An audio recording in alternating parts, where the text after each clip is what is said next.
Hello, everyone. Hello, Aries. Welcome to your general forecast para sa, anong buwan na ba? October.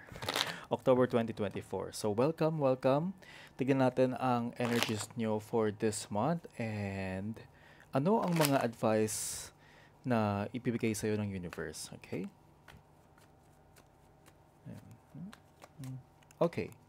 Kung bago ka sa channel na ito, ang goal natin dito is yung magbigay tayo ng gabay, ah, ng guidance from using the light from above. And para may positive energies ang lahat. Ayan. Yun naman talaga ang purpose ng channel na ito. It's more than the kikitain sa YouTube because actually napakaliit lang naman ng makukuha doon. Especially hindi naman tayo malaking channel. But, Aris, sa mga naghihintay ng inyong mga reading, this is your general reading. Mamaya, gagawin natin yung advice cards ninyo, okay? So, Aris, what I can see here is that ang dami nangyari sa inyo, no? You have the eight of wands. So, ang daming nangyayari sa inyo or parang feeling niyo hinahabol kayo ng mga bagay-bagay? Ano ba? Nape-pressure ba kayo sa buhay ninyo? What's happening with you, Aris? But at the same time, ikaw kasi Aris, mas mapagbigay ka din sa ah, mga may kailangan sa'yo. Kunwari, gusto ng pagawasin nyo ng boss mo yung something na urgent sa work. Gagawin mo kahit patong-patong yung trabaho, parang you're very willing. Minsan din naman, may mga taong gustong may mga gustong humingi ng tulong. Ikaw naman, sige lang, go. It's really trying your best, no? There are certain aspects in your life. It can be love life, it can be your relationships, it can also be your career na talagang binibigay mo yung pwedeng para sa makatulong sa iba, but at the same time hindi mo natutulungan yung sarili mo, no? So let's see. For October, Aris, I see you, ganun pa din. I see you have this Six of Pentacles energy. I see you as somebody who is helping others. Actually, nararamdaman ko naman sa inyo na napaka mapagbigay ng energy mo ngayon, no? Parang it's either your money or your time na binibigay mo sa iba, but you do it because gusto mo talagang makatulong. Ito yung nakikita ko sa inyong maganda. But, yun nga, nakikita ko somehow medyo nakakalimutan yung sarili, no? So, let's see. For October, or at least yung energies na meron sa inyo, Aries, you have the Eight of Swords, no? So, it can be something na parang feeling ninyo wala kayong kawala. Feeling ninyo hindi kayo makagalaw, wala kayong choice. There are things na parang minsan hindi nyo nakikita na baka kailangan ninyo ng tulong kayo mismo instead of other people. So look at those responsibilities na inako ninyo, Aries. Look at those responsibilities na ginawa ninyong pangsarili ninyong misyon sa buhay. And ask yourself, nakakatulong ba yun sa'yo o hindi? Ano ba yung mga pangangailangan mo? Ganito, isipin mo ano yung mga pangangailangan mo, ilista mo yon. So, or tandaan mo lang, then ano yung mga ginagawa mo, nakakatulong ba yung ginagawa mo sa pangangailangan mo or hindi?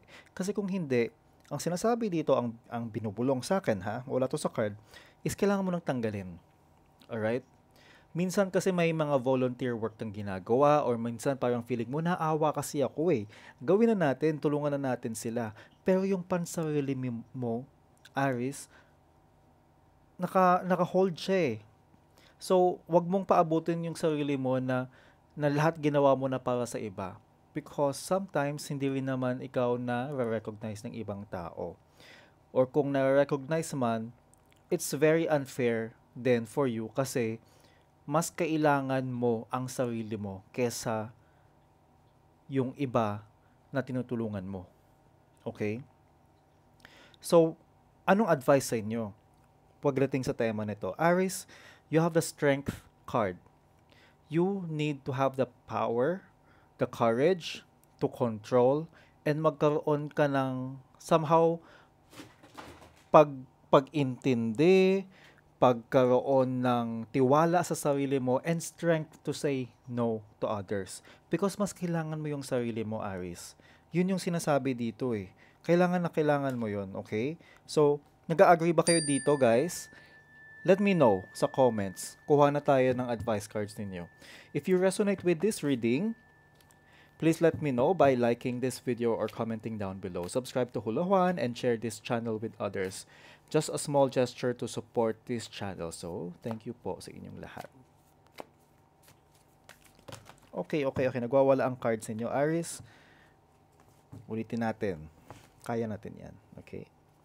Yan. So, meron din tayong 2024 forecast video if you want to check ang buong reading ninyo for the whole year. Andyan lang po yan sa videos ko. Okay? Okay, Aris, ang first card mo ay... Wow. Gusto ko yung sumasakto. Sumasakto yung, yung cards. Self-sufficiency. The ultimate self-sufficiency is relying on God. It doesn't mean hiding in a cave and saying, I don't need people.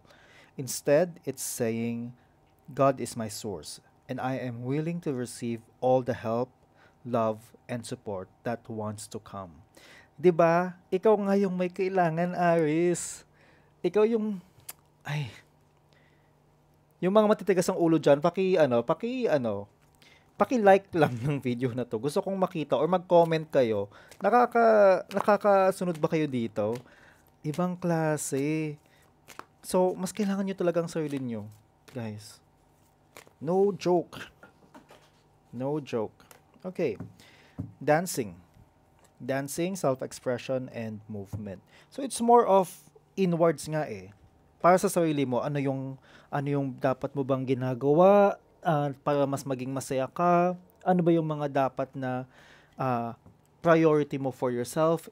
Are there things na parang nagkakaroon ka ng saya na ginagawa mo yung mga bagay? When was the last time that you did something for yourself and not for others?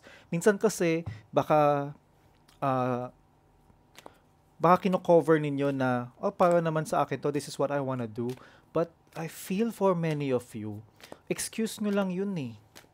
Excuse nyo lang yun kasi parang ito yung feeling mo, yun yung kailangan mong gawin, but hindi yun yung nagpapasaya sa inyo. You're doing it for other people because you care about other people. But you don't exactly see how you are really taking care of ikaw. Okay? Advice card number 3. Quiet retreat. It's time to disconnect from the outer world so that you can discern and process your true thoughts and feelings from your inner world. Create this quiet time for yourself and you will have more clarity about what to do next. Guys, take time for yourself. You really need yourself. Yun yung nakikita ko dito and yun yung sinasabi sa'yo. More than the cards, yun yung binubulong sa akin kanina. So I want you to do that, okay? So ang assignment ninyo is to really take care of yourself. Unahin yung pangsarili mong pangangailangan. Bitawan yung mga ginagawang mga extra things na binibigay mo sa ibang tao. Baka naman you deserve those effort more. Okay? So that is your forecast, guys. Don't forget to follow or subscribe and always remember sa lahat ng gagawin mong desisyon, dapat mabuti ang iyong intensyon. Thank you, Aries, and I'll see you next reading.